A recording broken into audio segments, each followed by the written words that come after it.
Thank you so much for joining me. This is Tammy Morrison, and I am here because I'm going to read Wallace D. Wattles' book, The Science of Getting Rich. So I'm super excited to be here. Those of you that are catching me live, make sure that you put hashtag live in the comment and tell me where you are watching from. I am streaming right now on Facebook and on YouTube. So wherever you're watching from, make sure that you put hashtag live and tell me where you're watching from, because I just love to see people watching from all over the planet. That is one of the most amazing things about social media here, is that we can talk to people all over the globe. So that is like wonderful for me. I love that.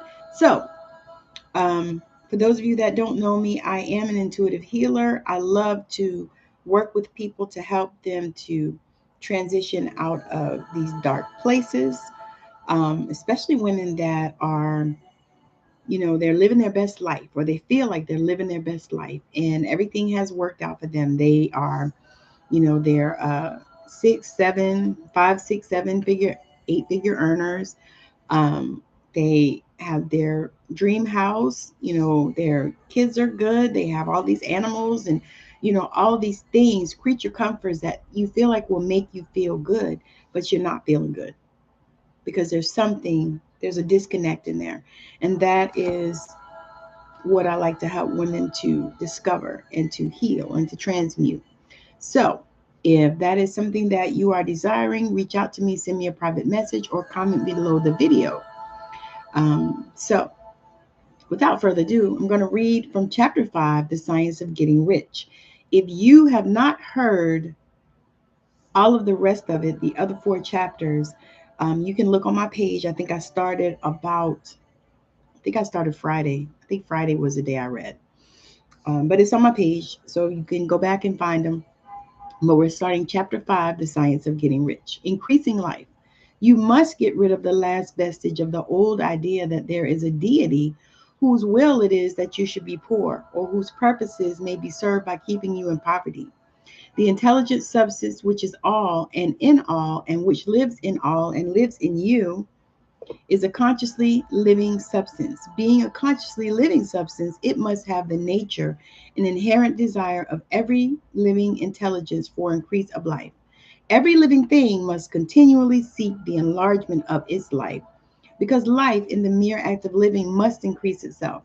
A seed dropped into the ground springs into activity, and the act in the act of living produces 100 more seeds. Life, by living, multiplies itself. It is forever becoming more, and it must do so if it continues to be at all.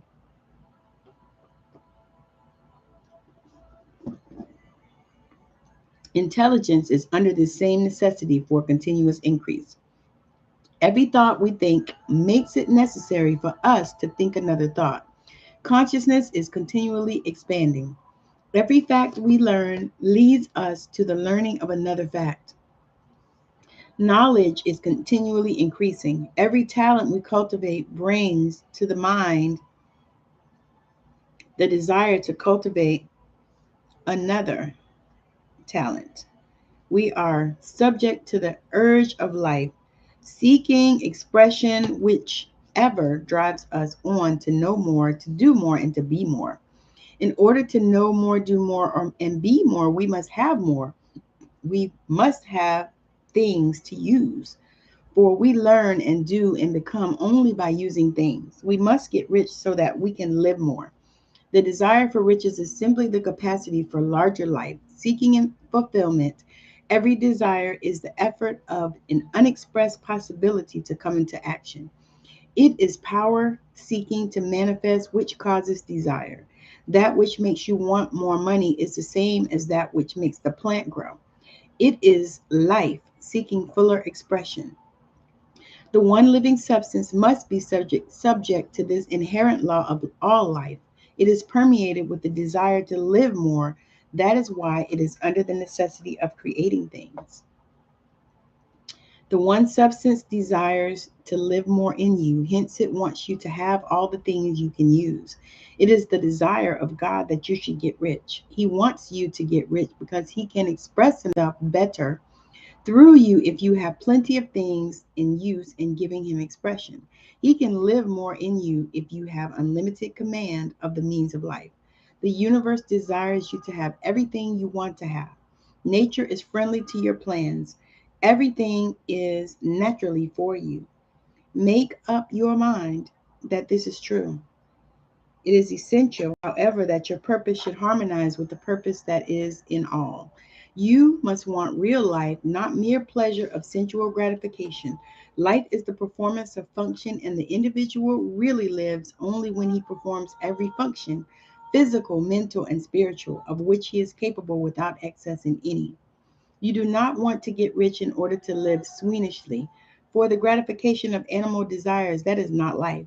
But the performance of every physical function is a part of life, and no one lives completely who denies the impulses of the body a normal and healthful expression.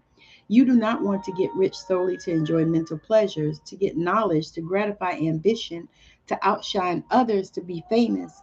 All these are a legitimate part of life, but the man who lives for the pleasures of the intellect alone will only have a partial life, and he will never be satisfied with his lot. You do not want to get rich solely for the good of others, to lose yourself for the salvation of mankind, to experience the joys of philanthropy and sacrifice.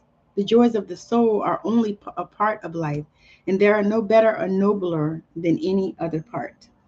You want to get rich in order that you may eat, drink, and be merry when it is time to do these things, in order that you may surround yourself with beautiful things, see distant lands, feed your mind, and develop your intellect, in order that you may love men and do kind things and be able to play a good part in helping the world to find truth.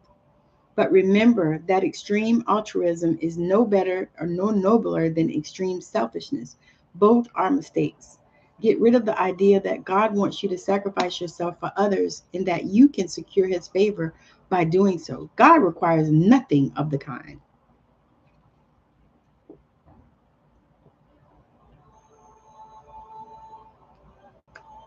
What he wants is that you should make the most of yourself, and for others. And you can help others more by making the most of yourself than in any other way. You can make the most of yourself only by getting rich, so it is right and praiseworthy that you should give your first and best thought to the work of acquiring wealth. Remember, however, that the desire of substance is for all, and its movements must be more life to all. It cannot be made to work for less life to any, because it is equally in all seeking riches and life. Intelligent substance will make things for you, but it will not take things away from someone else and give them to you. You must get rid of the thought of competition. You are to create, not to compete for what is already created. You do not have time to take anything away from anyone. You do not have to drive sharp bargains.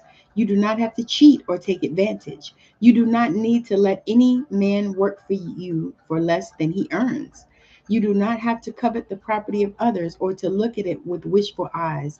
No man has anything of which you cannot have the like, in that without taking what he has away from him.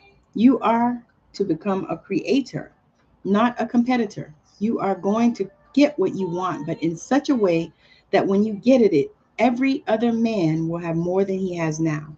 I am aware that there are men who get a vast amount of money by proceeding in direct opposition to the statements in the paragraph above, and they add a word of explanation here.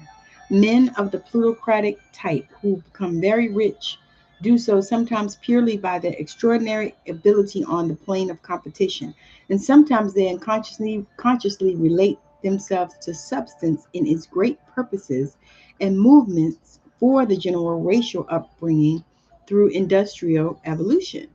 Rockefeller, Carnegie, Morgan, et al. Have been the unconscious agents of the Supreme in the necessary work of systematizing and organizing productive industry, and in the end, their work will contribute immensely toward increased life for all. Their day is nearly over.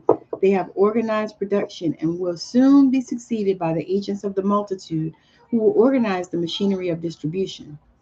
The multimillionaires are like the monster reptiles of the prehistoric eras. They play a necessary part in the evolutionary process, but the same power which produced them will dispose of them. And it is well to bear in mind that they have never been really rich. A record of the private lives of most of this class will show that they have really been the most abject and wretched of the poor. Riches secured on the competitive plane are never satisfied and permanent. They are yours today and another's tomorrow. Remember, if you are to become rich in a scientific and certain way, you must rise entirely out of the competitive thought.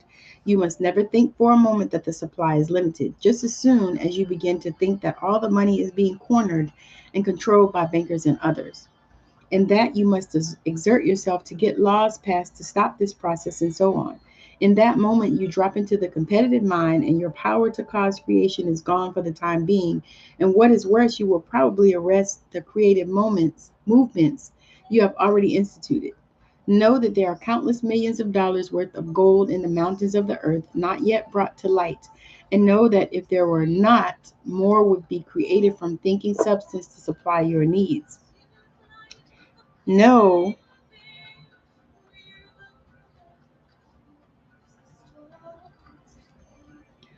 that the money you need will come, and even if it is necessary for 1,000 men to be led to the discovery of new gold mines tomorrow.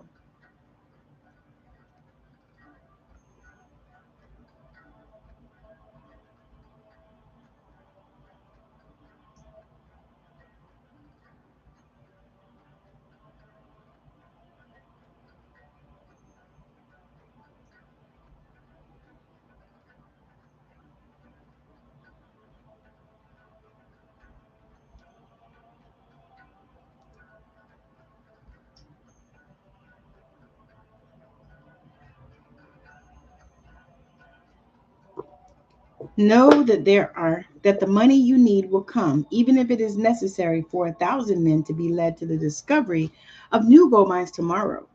Never look at the visible supply. Look always at the limitless riches in formless substance, and know that they are coming to you as fast as you can receive and use them. Nobody, by cornering the visible supply, can prevent you from getting what is yours.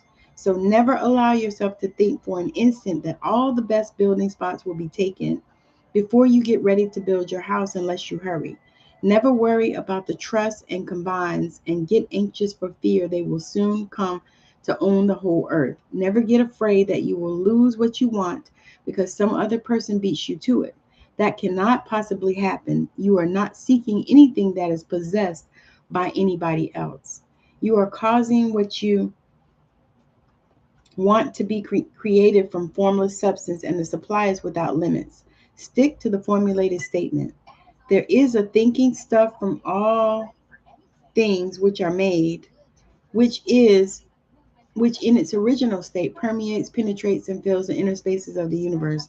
A thought in this substance produces the thing that is imaged by the thought.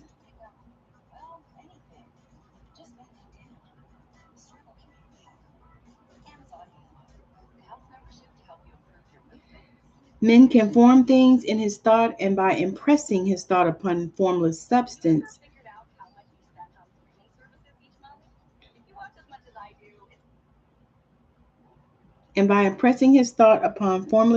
can cause the thing he thinks about to be created. All right, so I will read tomorrow from chapter 6, or no, Thursday from chapter 6, How Riches Come to You. Super excited to be here to just be speaking about this subject because so many people do not want to talk about this. I have no idea why people don't want to talk about it, but it's super, super exciting to me because I love hearing about the science of getting rich and how we can do that. So, thank you so much for hanging out with me as I read chapter 5. Let me see. Yeah, I'll come back and read chapter 6 on Thursday. All right. So again, thank you so much for hanging out with me. I would love it if you would